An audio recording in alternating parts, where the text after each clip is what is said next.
Now to an Eyewitness News exclusive. Tomorrow, of course, marks 24 years since the September 11th terror attacks that killed nearly 3,000 people. Over the years, we have heard countless stories of loss, survival, resilience, and hope. But few have heard the story of Eric Ronningen. He is believed to be the last person to escape the South Tower alive, just seconds before it collapsed. Eric Ronningen was on the 71st floor of the North Tower the morning of September 11, 2001. It was supposed to be a very special day as he was awaiting a promotion. I was a consultant for 5 years, and this morning at 9 a.m. I was meeting with the executive director, which is the equivalent of a president of a corporation, and the director of security to become an employee with all the benefits that entails. And today was a good day for me. And the time is 8:46, and the tower just exploded above my head. Eric was about 20 floors below the impact zone where American Airlines Flight 11 crashed into the North Tower. My immediate thought was that an airliner had somehow, inexplicably, flown into the top of those towers. But you thought that? I thought that. I did. And from all around the floor, which were about 1 acres of floors, there was yelling for everybody to evacuate the towers. Now, I had just finished a 20-ounce cup of coffee, and I knew it was going to be a long day. So I took care of business, came back to my desk. There was only one person left, which was a consultant, Whitney. And Whitney suggested, let's do a walk around before we go down the stairs. Before leaving, they made sure everyone on their floor was safe, then joined a crowd making a slow hour-long descent down 71 flights of stairs. They struggled through fumes from jet fuel and had to step aside for first responders to make their way up. Once outside, Eric saw that the South Tower was also struck by an airplane.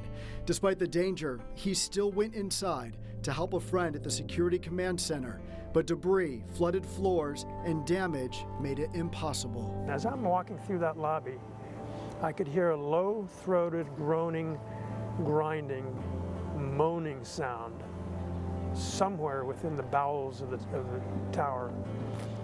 I was too exhausted to consider what it was. I left the South Tower, walked through the mall, went up the escalator, which wasn't working, of course, walked up and exited on Church Street on the east side of the towers, and discovered thousands of people gawking up at the towers. A little voice in his head told him to move east, just paces before the South Tower collapsed. And for an instant, just an instant, there was that little fear.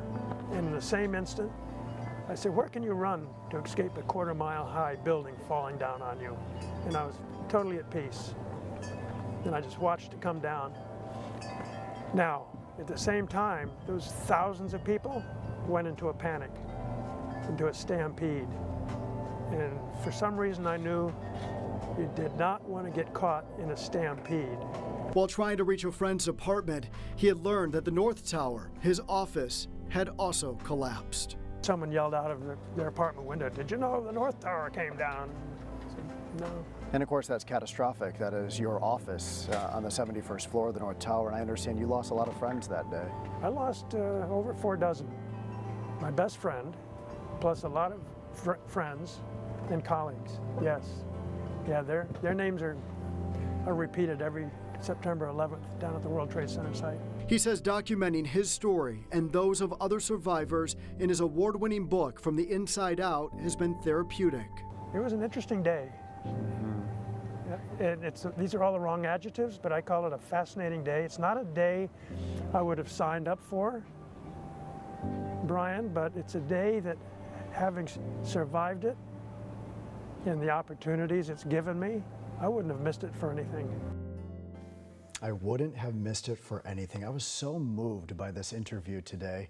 And today, Eric, he travels the whole country sharing his experience, including right here in the Central Valley. You might have noticed during that interview a lot of movement happening around Eric. That is because they are setting up for the ceremony, the memorial there tomorrow in Clovis.